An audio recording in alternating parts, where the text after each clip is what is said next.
Et en gros, c'est moi qui fais l'équipe, donc tu fais ce que je dis. Parce que de toute façon, Ramé, déjà, il fait ce que je dis, donc toi, tu vas faire ce que je dis. Oli Nicole, il dit bah non, pas trop, quoi. Il n'a pas vraiment envie, il comprend pas le machin et tout. Bon, résultat, devant cette attitude négative, Non selon lui, coopérante de Oli Nicole. très peu de coopération logique de la part d'un entraîneur. Il va monter une histoire de toute pièce, d'une agression sexuelle contre Didier Oli Nicole. Voilà, dont Il on va avait se parlé. servir. C'est là qu'intervient un second rôle. Il va se servir d'une marionnette qui s'appelle Romain Molina, dont il se servira aussi pour Kara Amraoui, mais il va s'en servir en donnant des informations. Donc il apparaît dans toute l'enquête et dans tous les échanges téléphoniques entre Diallo et Mavakala. Ne t'inquiète pas, j'ai tous les éléments, on va les filer à Molina, il va balancer, ça va faire du bruit. Et comme ça, Oli Nicole va être accusé. Oli Nicole est accusé, il va même perdre son taf. C'est une accusation très grave d'agression sexuelle qui sera relayée dans un premier temps par une journaliste ex-BFM qui a quitté le groupe depuis, qui était pigiste, qui a mis sur Twitter comme quoi il y aurait une affaire d'agression sexuelle. Je ne sais plus son nom. C'est pas grave, je l'ai, mais c'est pas grave. On le dit pas. Avance. Ok, bon, peu importe. Bon, moi, bon. Non, vas-y. Voilà.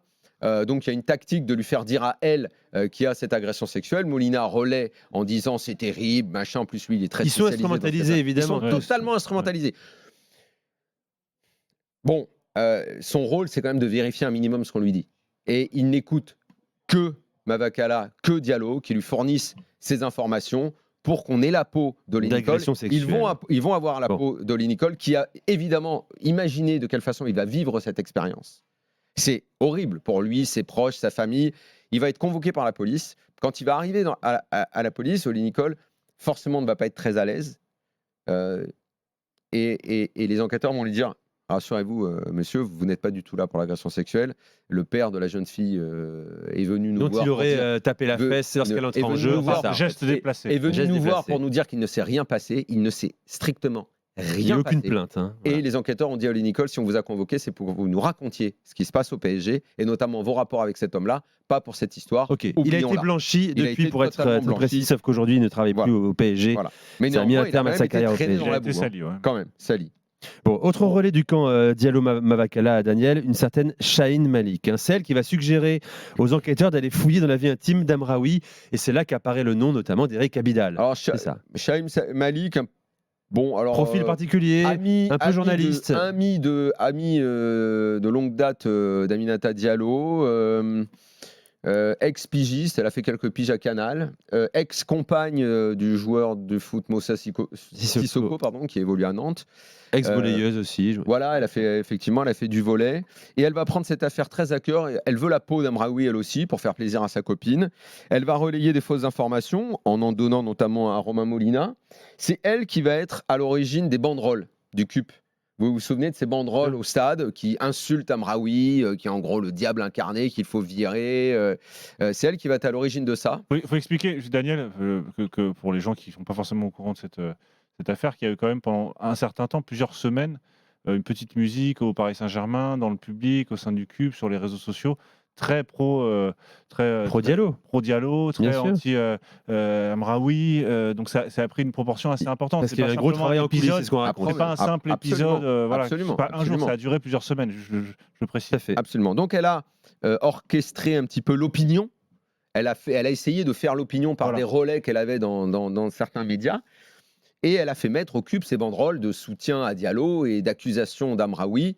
Au terme de cette histoire, je précise que Amraoui a reçu un appel des gens du CUP qui se sont excusés quand ils ont su ce qui s'était passé et qui se sont excusés d'avoir été instrumentalisés à ce point-là. Et par qui ils ont été instrumentalisés? Ça se fait que tu puisses faire la difficulté que tu as à faire entrer des banderoles dans un stade. Exactement. Elle était un relais de Mavakala. Mais après, on va y venir. Il faudra voir aussi le rôle joué par le Paris Saint-Germain dans. Alors oui, parce que le PSG est étonnamment, qu'il fallait préserver. Silencieux dans cette affaire, alors que le PSG, la direction du PSG, je précise, savait depuis longtemps également. C'est le vide absolu. Ça, effectivement, il y avait au PSG plusieurs problématiques. Assez rapidement, ils ont su que l'enquête allait peut-être se diriger vers Aminata Diallo.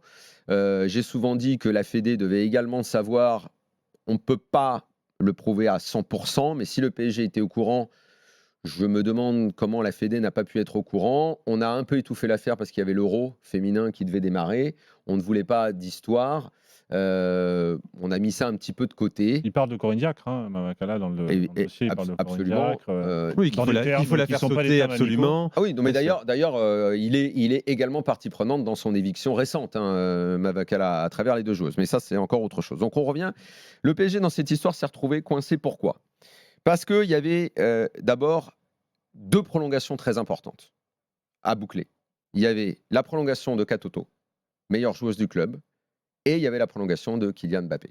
Ça, c'était les priorités du club. Alors, on va me demander, mais pourquoi ? Quel rapport ? Eh bien, il se trouve que Mavakala, dans sa folie de vouloir être d'abord le patron du foot féminin au PSG, il voulait également rentrer chez les hommes. Par quel biais ?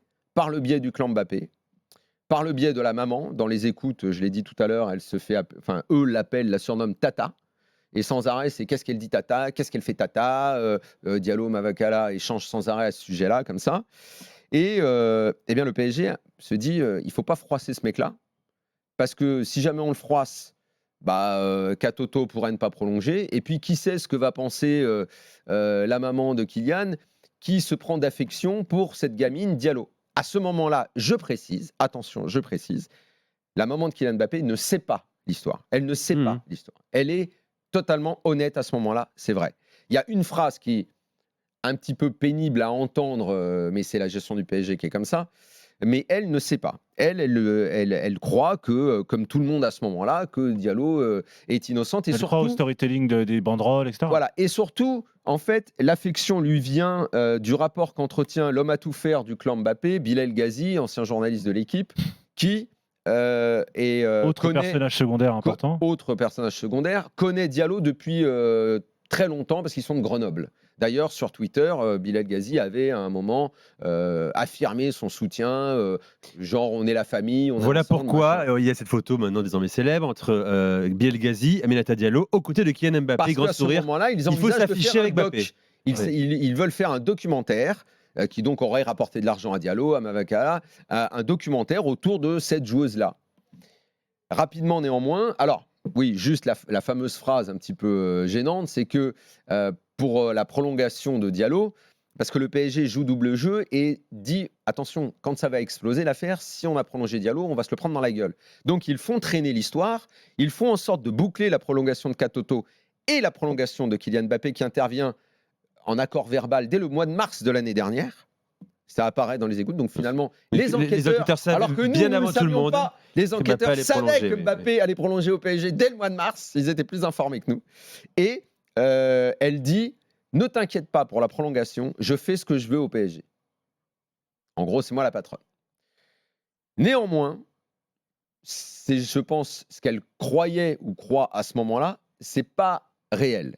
Le PSG va faire en sorte de laisser traîner, va être assez habile. C'est Victoriano Melero, qui est un administrateur du club, Directeur juridique du club. directeur juridique, qui va un peu et de façon assez habile gérer cette histoire-là, en disant oui, ça se fera. Et puis quand ça va fuiter, là en revanche, et là-dessus, il n'y a rien à lui reprocher, la maman de Kylian Mbappé va dire qu'est-ce qui se passe ? Elle apprend que, et là elle prend ses distances, elle ne veut plus jamais rien avoir à faire avec ces gens-là. Mavakala, Diallo, elle ne veut plus en entendre parler. Là, c'est terminé. Elle écarte et finalement, le fameux marionnettiste se retrouve à nouveau un petit peu isolé dans son délire et dans sa folie des grandeurs. Il n'a plus le soutien du clan Mbappé. Bon, ça en dit quand même un peu long sur la gestion de ce club où les présidents, alors Nasser Al-Khelaifi, mais à des années-lumière, il n'est même pas au courant, rien. Leonardo prend personne au téléphone.